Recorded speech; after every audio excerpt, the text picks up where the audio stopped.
Tudo bom? Como é que vocês estão? Semana 10. Vamos lá, estudando. Agora a gente vai falar sobre geometria e atacar os pontos principais que mais estão frequentes aí nessas provas das privadas, beleza? Das faculdades particulares, principalmente as de medicina, do tipo FPS, Faculdade Pernambucana de Saúde. Rui, o que é que a gente precisa de geometria? Primeiro vamos falar sobre os polígonos. Para construir um polígono, eu preciso construir uma linha poligonal.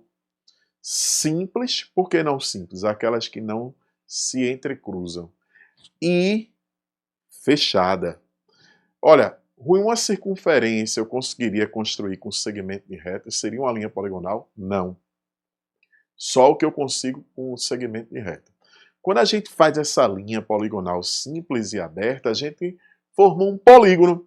E esse polígono, ele não é só a linha poligonal, ele tem a região interna, a região externa e aquela linha. Rui, como é que seria esse polígono? Os elementos. As extremidades dos segmentos são os vértices. Os segmentos são os lados. E os ângulos formados por dois lados consecutivos são os ângulos internos. Mas para cada ângulo interno existe o ângulo externo adjacente. Eles inclusive somam quantos graus? Vê aí, ó. Eles somam 180 graus, são chamados suplementares. O número de lados, o número de vértices, o número de ângulos internos e o número de ângulos externos de qualquer polígono é sempre igual.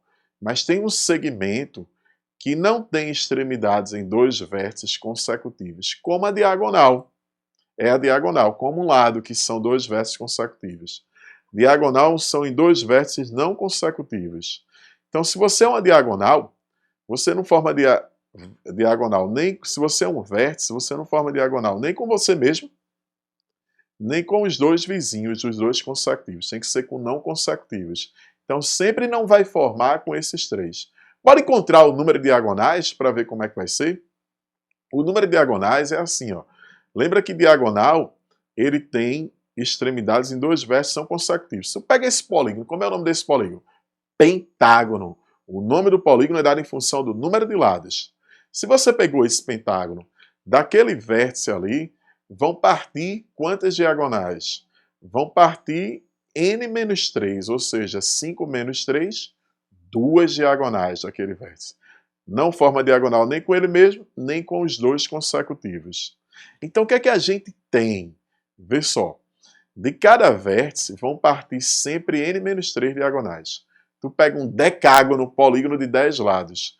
De cada vértice, partem quantas diagonais, Rui? Partem 7, que é 10 menos 3. Mas quantas são as diagonais de todos os vértices? Se a gente já sabe de um vértice. Se a gente sabe que tem n vértices, é só a gente fazer n vezes n menos 3. Mas eu tenho que dividir por 2, porque cada diagonal ela é comum a dois vértices. Não esquece. O que é que a gente aprendeu? Qual é o número de diagonais de um único vértice? N menos 3. Qual o total de diagonais de todos os vértices? N vezes n menos 3 sobre 2. Por exemplo, vamos ver quantas diagonais tem um decágono. 10 vezes 10 menos 3 sobre 2. 10 vezes 7, 70. Por 2, 35 diagonais. O decágono tem 35 diagonais de todos os vértices. O que é que a gente aprendeu? De cada vértice, n menos 3. De todos os vértices, n vezes n menos 3 sobre 2. Agora eu quero saber a soma dos ângulos internos de um polígono. Quando a gente traça as diagonais de um único vértice para um polígono de n lados, a gente divide em n menos 2 triângulos. E cada triângulo, 180 graus. Então vai ser 180 vezes n menos 2. Mas se existe a soma dos ângulos internos, tem também dos externos. E você pode ver aqui, ó. Vê como é fácil. Você pega esse hexágono aqui que está mais próximo de mim. Você vê que ele está convergindo, ó. Ele vai convergir, ó. E como você está pegando uma figura semelhante, ele não vai o quê? Alterar as medidas dos seus ângulos. Se ele não está alterando as medidas dos seus ângulos, essa soma desses ângulos que está convergindo, ela é constante para qualquer polígono, igual a quantos graus? 360. Não posso esquecer. Como é a soma dos internos? 180 vezes n menos 2. Como é a soma dos externos? Constante igual a quanto? 360 graus. Beleza? Tranquilo. Então o que a gente aprendeu? Que a soma dos internos para um polígono de n lados é 180 vezes n menos 2. Mas se o polígono for regular, Rui, quando é que um polígono é regular? Quando ele é equilátero, todos os lados com medidas iguais, e equiângulo, por exemplo, todos os ângulos internos com medidas iguais. Se eu quero a medida de um ângulo interno, eu pego a soma de todos os internos e divido pela quantidade. Igual um exemplo, um triângulo, a soma é 180 graus, mas se o triângulo for regular, que é o triângulo equilátero, já a gente estuda ele. A gente pega 180 e divide por 3, aí dá 60 graus. Cada ângulo interno mede 60. Ou seja, no polígono regular, pelo fato dele ser equiângulo, para eu saber a medida de um ângulo interno, é só pegar o quê? A soma de todos os internos e dividir por n. E se eu quero a medida de um ângulo externo, eu pego a soma de todos os externos, que é quanto? 360 e divido por n. A gente também aprendeu que o número de diagonais de um único vértice é o quê? n menos 3. E de todos os vértices, n vezes n menos 3 sobre 2. Beleza? Soma dos ângulos internos, 180n menos 2. Soma dos externos, 360. Número de diagonais de um vértice, n menos 3. De todos os vértices, n vezes n menos 3 sobre 2. Se o polígono for regular, se eu quiser a medida de um ângulo interno, eu posso pegar a soma de todos os internos e dividir por n. Se eu quiser pegar a medida de um ângulo externo, eu pego a soma de todos os externos e divido por n. Massa! Tranquilos? Vamos lá, galera. Que agora a gente vai falar nos triângulos. A gente quer ver se 3 segmentos quaisquer podem representar lados de um triângulo. Vê que a gente estudou os polígonos e agora especificamente os triângulos. Nesse estudo dos triângulos, a gente tem o seguinte. Já pensou se eu tivesse 2 segmentos, um medindo 4, outro medindo 8, e eu queria formar um triângulo, eu precisava de um terceiro segmento. Será que esse terceiro segmento poderia ter medida 1? Bora ver aqui, Rui. Eu vou pegar aqui, ó, e vou traçar esses segmentos. Digamos que eu tracei aqui, ó, o 8 está aqui, ó, tá vendo? 8 pedacinhos. Conta aí direitinho, bem massa. Como é o nome desse instrumento aí? É compasso. Aí eu vou traçar já um arco que tem medida 4, porque um lado era 8 e outro era 4. Vê que massa. Tracei aí, ó, bem direitinho, medindo 4. Aí eu queria saber, será que pode ter 1? Não, porque não toca ali. Será que pode ter 2? Não. 3 também não, ó, velho. 4 também não. 4, apesar de tocar, eles ficariam alinhados, ó. 8, aí 4 de um lado, 4 do outro. Agora 5 já tocava, 6 já tocava, e você teria isso. Qual é a conclusão que a gente chega? Para que exista um triângulo, cada lado tem que ser menor do que a soma dos outros dois. Claro, andar assim, ó, é menor do que andar dessa forma.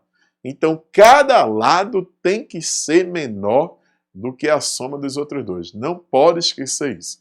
Cada lado tem que ser menor do que a soma dos outros dois. Não esquece. E quando a gente pega e joga, ó, cada lado tem que ser menor do que a soma dos outros dois. A medida de um lado menor do que a soma dos outros dois. Quando a gente pega e escreve isso para cada lado, ó, tem um triângulo que tem lados A, B e C. Aí, ó, A é menor do que B mais C. Ó. Vê aí, ó. B é menor do que A mais C. E C também é menor do que B mais C. C é menor do que A mais B. Aí quando eu pego o B menor do que A mais C e jogo o C para cá, fica B menos C. Aí a gente já chega a uma conclusão. Das duas primeiras, que a medida de um lado ela é menor do que a soma e maior do que a diferença. Quando a gente faz isso, menor do que a soma e maior do que a diferença, a gente está usando para dois lados. Por quê? Porque eu só verifiquei para as primeiras duas inequações. E você vê que ali tem um módulo. Por que esse módulo, Rui? Porque uma medida de um lado não pode estar associada a um número negativo. E quando a gente faz a diferença, pode produzir números negativos. Por exemplo, 9 menos 2 deu 7.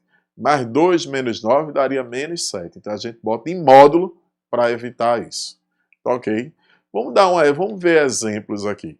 Será que existia um triângulo com lados medindo 3, 4 e 8? Se liga. Quando você conhece essas três medidas, é desnecessário que você verifique para cada uma. Você só precisa verificar para a maior delas. E qual é a maior? 8 é menor do que 3 mais 4? Não. 8 está maior do que 3 mais 4. Assim também, a gente não pode, quando tiver 3, 4 e 7, porque 7 está igual e tem que ser menor. Agora, se fosse 3, 4 e 6, seria possível? Sim, porque 6 é menor do que 3 mais 4. E se nós tivéssemos assim, ó, 4, 6 e x? Não sei quem é o maior. O maior pode ser 4? Não. Mas o maior pode ser quanto? 6 ou o maior pode ser x. Aí eu teria que verificar para dois lados. Para dois lados tem aquela relação. É menor do que a soma e maior do que a diferença.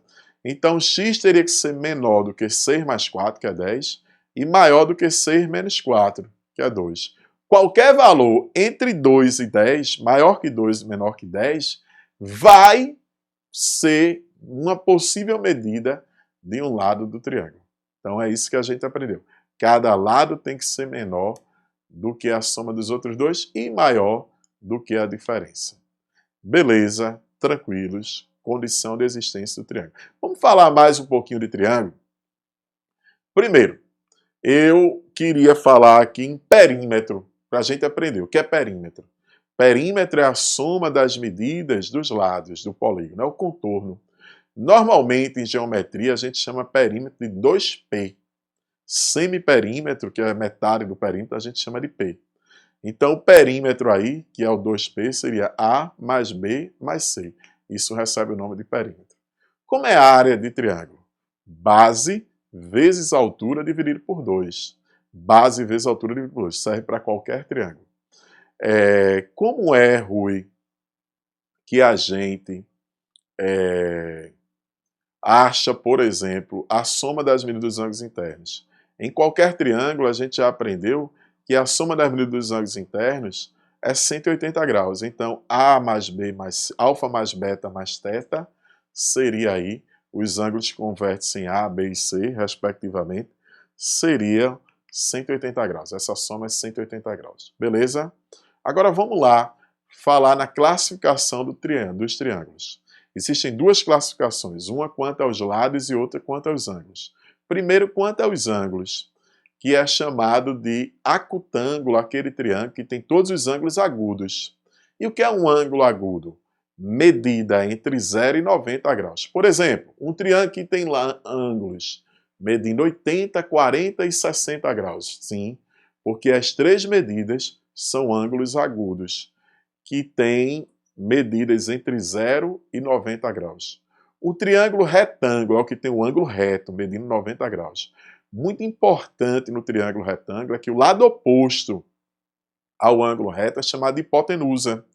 E os outros são catetos. E existe o teorema de Pitágoras, que o quadrado da hipotenusa é igual à soma dos quadrados dos catetos.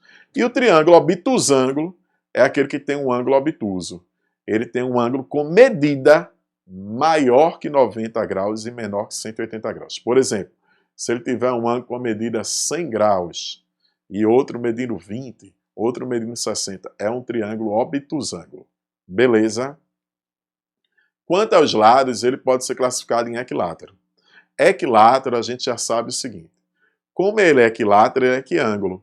Então, cada ângulo interno mede 60 graus. Tem todos os lados com medidas iguais e cada ângulo interno mede 60 graus.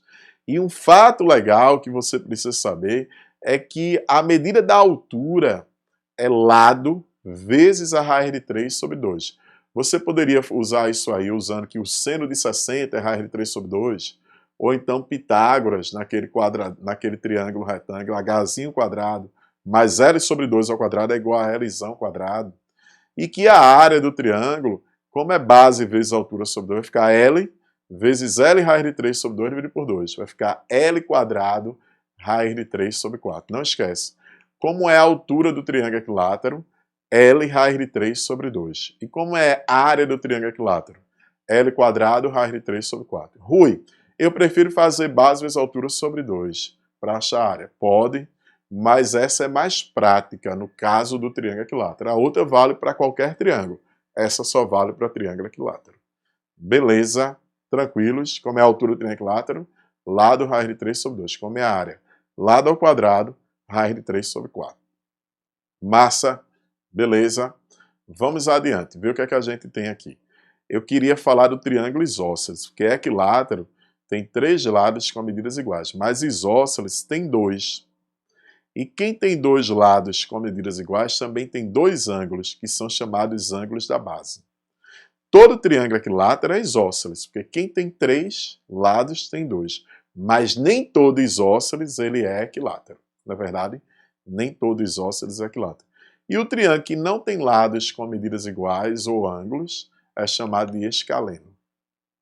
Agora a gente vai falar da chamada mediana. Mediana sai do vértice e divide o lado oposto em 2 partes congruentes, com medidas iguais. Vai do vértice para o ponto médio. Quando as 3 medianas do triângulo são traçadas, elas se interceptam num ponto. E esse é um ponto muito importante, que ele é o baricentro. Ele é o centro de gravidade, ele é o ponto capaz de equilibrar um triângulo, é o baricentro. Ele tem uma propriedade de dividir cada mediana na razão de 2 para 1. Quem vai do baricentro até o vértice, você vê aí, ó, GA mede 2x. Aí GM mede x. Ou você fala 2 para 1, ou você fala assim, ó, 2 terços e 1 terço. Por que 2 terços e 1 terço? Tu tá vendo que GM mede quanto? AM mede quanto? 3x. Mas GM mede 2x. GM mede x. Então, x aqui fração de 3x, 1 terço. E 2x aqui fração de 3x, 2 terços. Então, o baricentro tem essa propriedade. Ou divide na razão de 2 para 1, ou 2 terços em 1 terço. A gente fala isso. Quem vai do baricentro ao vértice é o dobro de quem vai do baricentro ao lado. Massa para toda mediana, viu, pessoal? E a gente usando isso no triângulo equilátero, que é o triângulo que tem os 3 lados com medidas iguais, a mediana ela também é a altura. Então, falar em mediana, a altura, elas têm a mesma medida. A gente já aprendeu a encontrar essa altura. Como é a altura? L raiz de 3 sobre 2. Aí vai ter 1 terço da altura e 2 terços da altura. O raio da circunferência inscrita, que é essa distância que vai do centro ao lado, é 1 terço da altura. E do centro ao vértice é 2 terços da altura. Beleza? Então, num triângulo equilátero, a circunferência circunscrita, ela mede o dobro do raio da inscrita. Por quê? Porque ela mede 2 terços da altura e a inscrita mede 1 terço da altura. Não esquece isso. No triângulo equilátero, a distância do centro ao vértice, 2 terços da altura. Do centro ao lado, 1 terço da altura. E como é a altura mesmo do triângulo equilátero que a gente aprendeu? Vai, fala aí. Lado, raiz de 3 sobre 2. Não pode esquecer. Mas agora, a gente vai falar no Teorema de Tales, que quando você tem paralelas cortadas por transversais, você determina segmentos que são proporcionais. Se essa parte é o dobro dessa, lá é o dobro dessa, e aí vai. E de um lado para o outro também. Se esse segmento tem a mesma medida que esse tem que ter a mesma medida que esse, tem que manter essa proporção, não é verdade? Então, vê só, bora pegar um exemplo. Eu tenho 3 retas paralelas, que são as retas EFA, é um feixe, um conjunto de paralelas, cortadas por transversais, G e H. Então eu posso fazer que x está para 25, assim como 60 está para 40. Eu também podia ter feito x está para 40, x está para 60, assim como 40 está para 25. Também poderia. Mas eu fiz assim, ó, x para 25, 60 por 40. Simplificando, a gente encontra aí, ó, simplifica por 20 ali, aí fica 3 e 2. 60 por 20 dá 3, 40 por 20 dá 2. Aí, 75 dividido por 2, 37,5. As transversais determinam as paralelas determinam nas transversais segmentos proporcionais. É o Teorema de Tales. E existe uma consequência, cara, muito legal desse Teorema de Tales para triângulos, que é o Teorema da bissetriz. Lembra que bissetriz é aquela reta, semi-reta, que divide o ângulo em 2 partes com medidas iguais. Rui, o que é que eu posso dizer? Tá vendo aí o segmento CD? Ele é proporcional ao lado CA. Tá vendo o segmento BD? Ele é proporcional ao lado BA. Então, a bissetriz, ela determina sobre o lado oposto segmentos que são proporcionais aos outros lados. Então eu poderia escrever que AB estava para BD, assim como AC estava para CD ou DC. Tanto faz. Bora ver um exemplo, que é melhor, que a gente fixa. Você tem ali bissetriz, e você quer saber a medida de AC. Vê que a bissetriz determina sobre o lado oposto segmentos proporcionais aos outros lados. Então eu posso dizer que 9 é proporcional a quanto? A AC. Assim como 6 é proporcional a quanto? A 12. Então a gente vai ficar, ó, 12 e 6 dá para simplificar por 6, ficar 1 e 2. E meio pelos extremos dá 18. Então a gente já obteve aí que a C é 18. Não esquece, toda vez que a gente traça a bissetriz, ela determina sobre o lado oposto segmentos que são proporcionais aos outros lados. Beleza?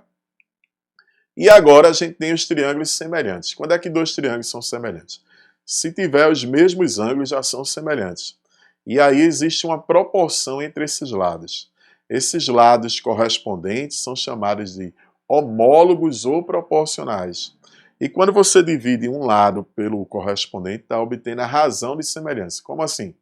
Um lado é 4, o outro é 3. Aí a razão de semelhança dos correspondentes é 4 para 3, por exemplo. E todos os outros vão manter essa constante de proporcionalidade, essa razão de semelhança. Se tiverem os mesmos ângulos, já são semelhantes. Beleza? O símbolo de semelhança é esse tiozinho aí, ó. O triângulo ABC é semelhante à linha B', C', porque tem os mesmos ângulos.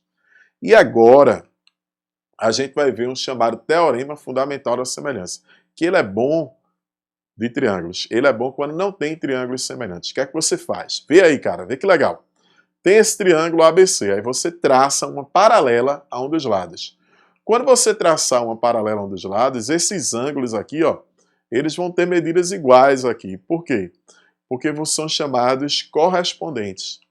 Aí quando você traça esses ângulos com medidas iguais, o triângulo ADE, ele tem os mesmos ângulos que o triângulo ABC. Se eles têm os mesmos ângulos ordenadamente congruentes, significa dizer que esses triângulos são semelhantes. Então não pode esquecer, se a gente traçar uma paralela a um dos lados de um triângulo, a gente produz um triângulo que é semelhante a ele. Beleza? Tranquilos?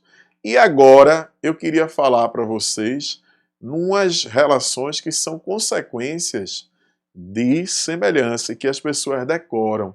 A gente não vai decorar, não precisa decorar. Tem até aí essas relações. Vê, tu tem um triângulo retângulo, ângulo 90 graus, A é a hipotenusa, B e C são os catetos. Vamos repetir? A hipotenusa, B e C são os catetos. Quando você traça a altura, ó, perpendicular, a relativa à hipotenusa, chamei de H. E esses pedacinhos M e N são chamados de projeções dos catetos sobre a hipotenusa. Vamos ver? Hipotenusa A, catetos B e C. Aí você tem a altura relativa à hipotenusa e projeções dos catetos sobre a hipotenusa, M e N. Beleza? Hipotenusa, catetos, altura relativa à hipotenusa e projeções dos catetos sobre a hipotenusa. Vê aqui. Como aquele ângulo ali é 90 graus, alfa mais beta vai ser 90. Então, qual é a medida que eu somo alfa para dar 90? Beta. E quem é que eu somo beta para dar 90? Alfa. Eles são complementares. Então, para somar aquele alfa lá em cima no ângulo reto, tem que ser beta, do lado de lá. Ó. Então, se ali tem que ser beta, estão vendo aí, ó, botei beta ali. Por que botei beta?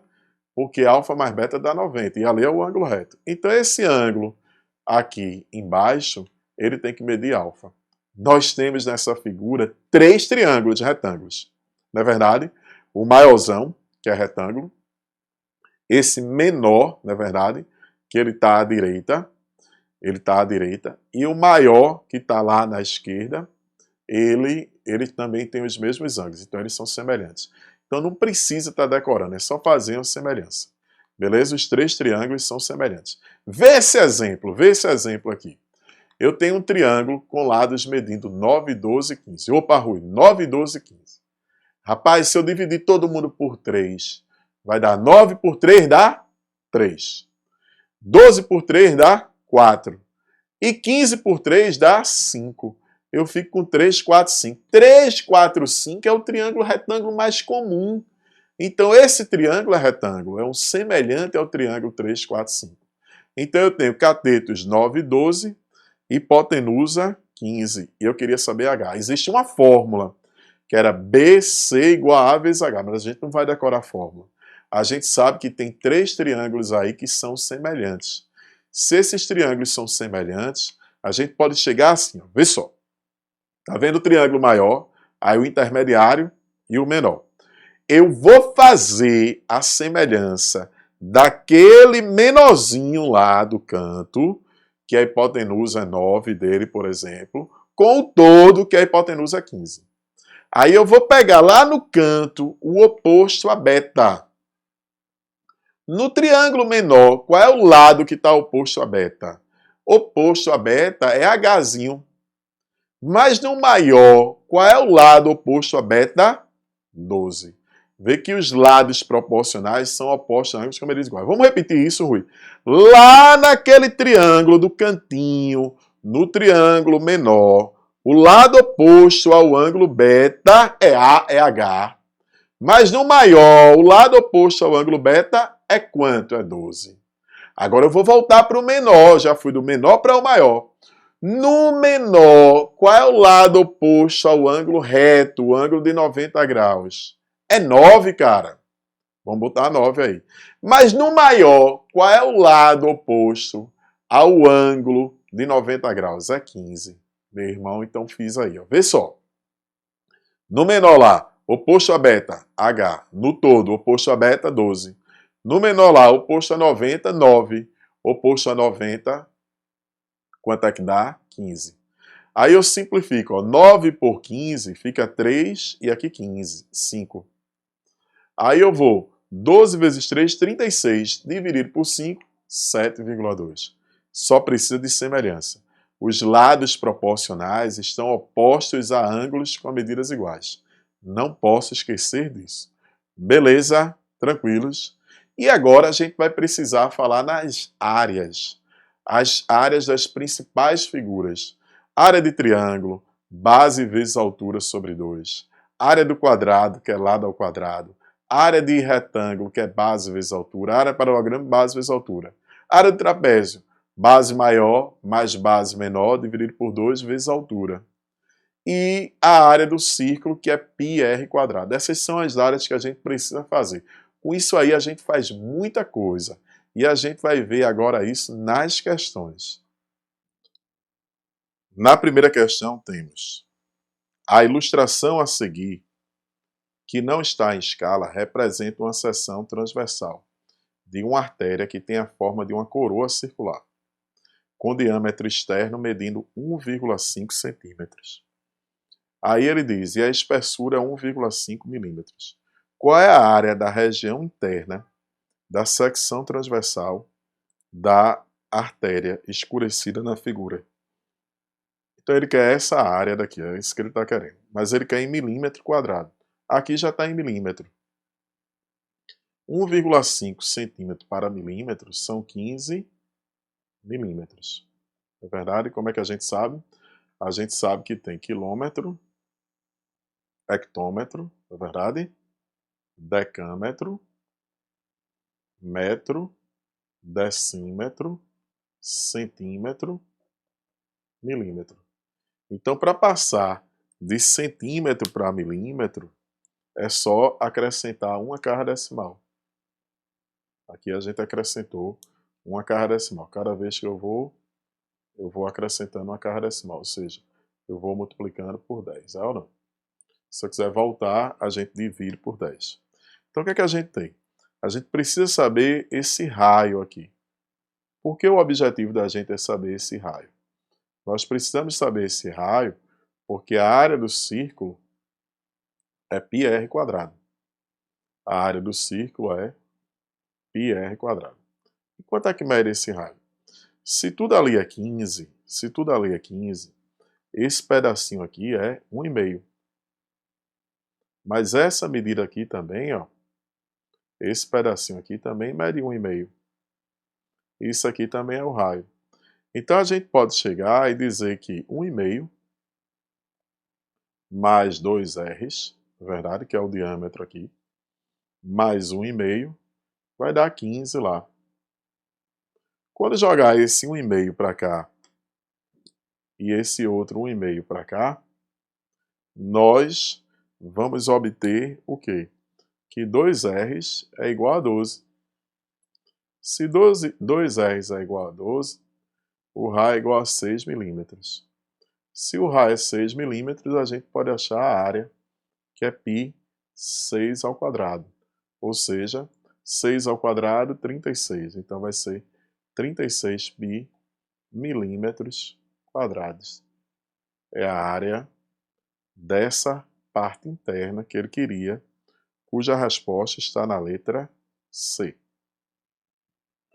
Na segunda questão, temos abaixo um esquema da planta de uma clínica, que ocupa um terreno retangular dividido em 4 partes. A recepção, com área qual? 30 metros quadrados.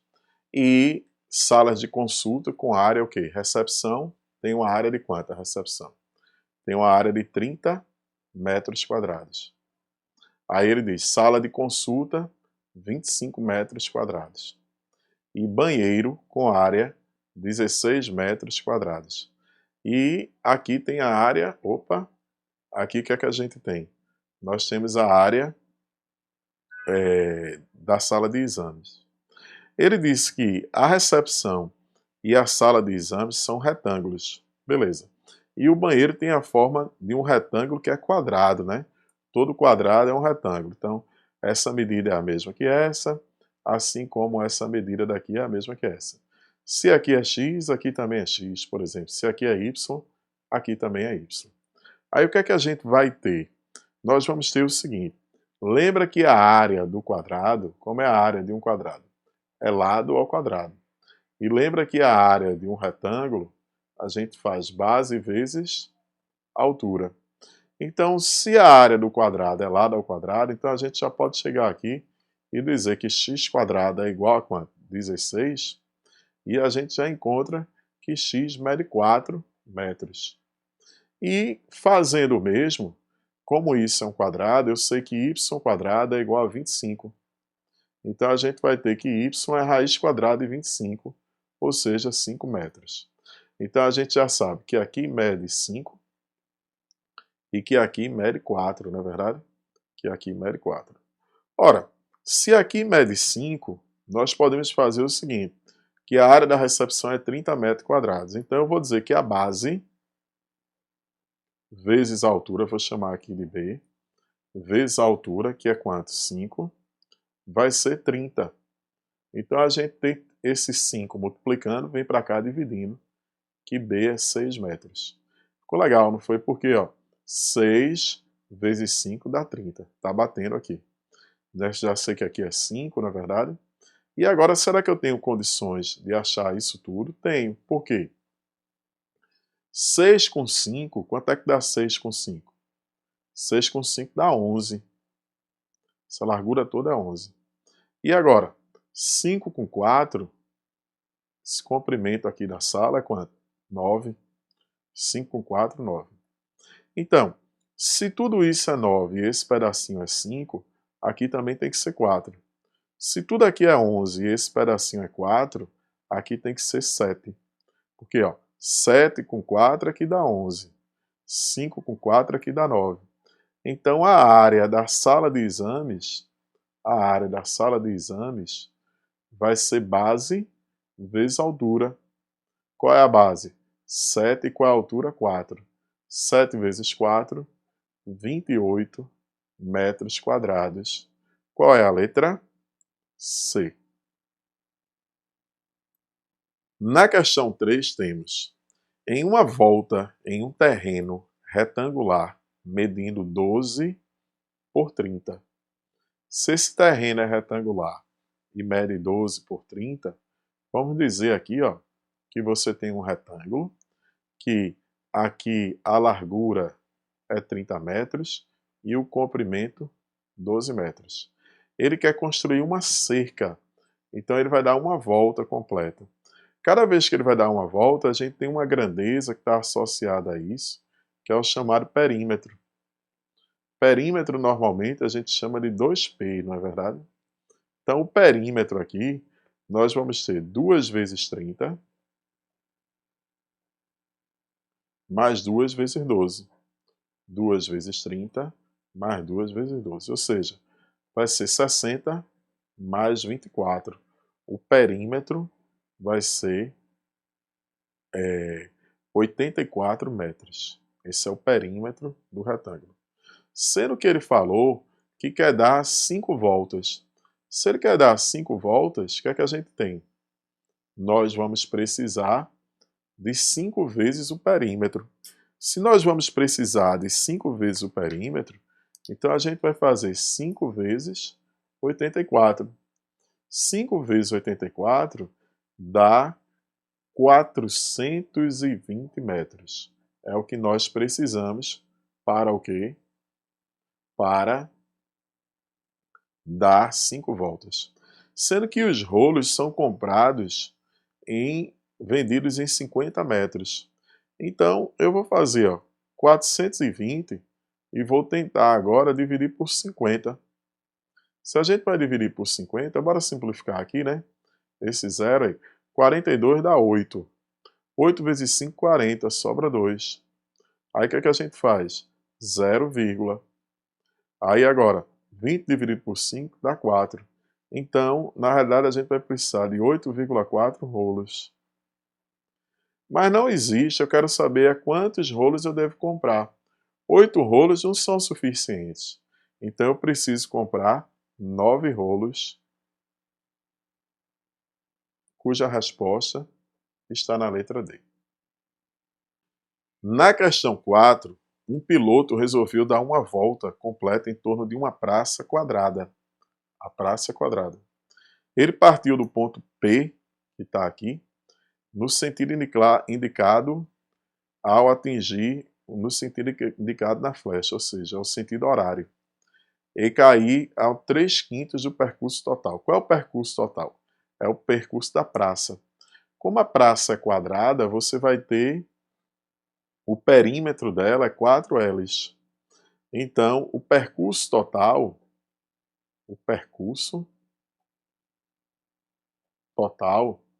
vai ser 4 lados. Como ele falou em 3/5 dos 4 lados, então a gente vai ter 12L dividido por 5, que dá 2,4 lados. Se a gente obteve 2,4 lados, ele vai andar 2, 1, 2, e menos que um lado, menos que o terceiro lado. Então ele vai bater em que letra? Na letra C, e a resposta é a letra C.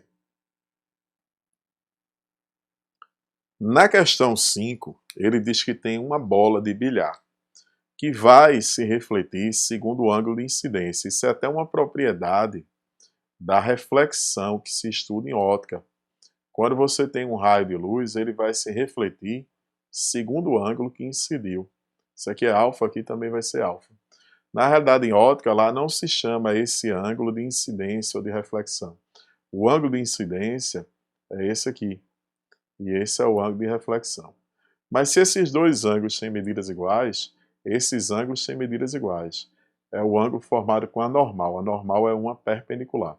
Mas essa propriedade da reflexão é o que a gente vai precisar para resolver a questão.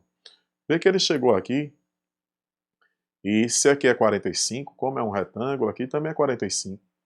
Aí aqui é 45 para completar 180 graus. Vê se não é 45. Nós temos que aqui é 90, aí sobra 90 para esses dois. Como esse é 45, o outro tem que ser 45. Mas aqui eu tenho um triângulo isósceles. Se essa medida era 2, essa também é 2. Aí 3 menos 2, aqui é 1. Mas usando a propriedade de reflexão, se incidiu com 45, se reflete com 45. Aí para completar 180, aqui também vai ser 45. Então isso é isósceles. Essa medida tem a mesma medida que essa, que também é 1. 2 menos 1, aqui é 1. Ele vai se refletir sob um ângulo de 45. Para completar 180 graus, aqui deve ser 45. E aqui é 1, não é verdade? Se aqui é 1, o que é que a gente vai ter aqui? Ó? Nós vamos ter o seguinte, 3 menos 1, 2. Como ele vai se refletir sob um ângulo de 45, aí o que é que a gente tem? Ó? Se liga, se aqui é 2 e esse ângulo aqui é 45 graus, e esse ângulo é 45 graus, aí o que é que tem que acontecer? Aqui também tem que ser 2. Então essa medida tem que ser igual a essa. Se essa medida tem que ser igual a essa, ele vai cair exatamente nesse ponto aqui, que é o ponto B. Na caçapa, no ponto B. Então vai bater aqui, ó. 2 e 2, aí 1 e 1, 1 e 1. 3 menos 2, 3 menos 1, 2. Então 2 e 2. Então cai na caçapa B, cuja resposta está na letra B de bola.